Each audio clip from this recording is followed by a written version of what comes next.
Hello and welcome to my socialization video where you'll be learning a little about me. So I was born Brianna Margaret Doris Thorne. Might be weird to have two middle names, but for me it was very normal. It was just really part of the culture. And you might be wondering like, where has this culture? Well, that place is called Grenada. It is an island in the Caribbean. It's a very small island. I lived there for about 17 years of my life. Um, It's usually called the spice of the Caribbean, so I always like to say that fun fact. And also, my culture, my nationality is very important to me, and I think a lot of islands have where we like to represent because we're usually so small and no one really like knows about us, so we always like to have a presence everywhere.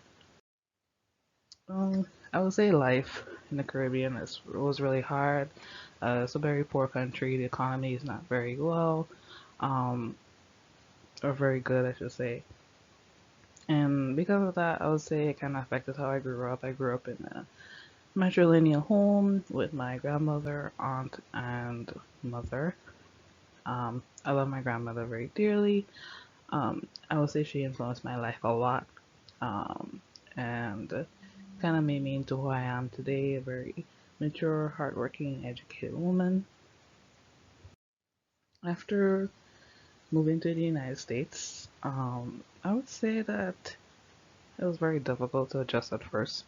Grenada is a very homogenous society. Almost 90% of the people there are of African descent, and there's a bit of like indigenous people, Indians, East Indians, and mixed, like myself. So like growing up in a mixed background, from a mixed background, I feel like I had no specific identity. Um, and then also came about when I came to the U.S. and I was an immigrant. It was hard because I had, you know, this thing where I'm not American, but I'm not Canadian. So like, what am I? And at first, it was really hard. Um, it was really hard fitting in. I had an accent, and that really made me stand out in ways that I did not always like.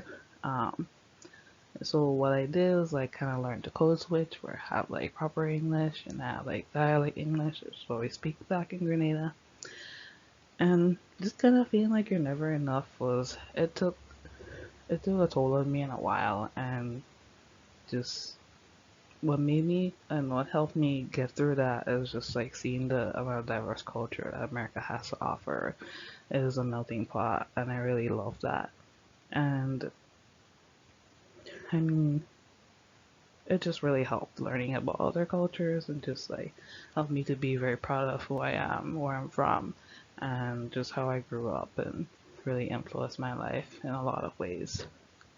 And you may be wondering, how does it relate to higher ed and why am I even here? Well, as a first generation college student, it really influenced me to help others like myself, especially international students and students from minoritized backgrounds, helping them get involved and just like becoming leaders, and just seeing that made me feel like a proud mother sometimes. So like having seeing those things happen really like pushed me into wanting to be in higher ed, and I can't wait to see what the future holds for me.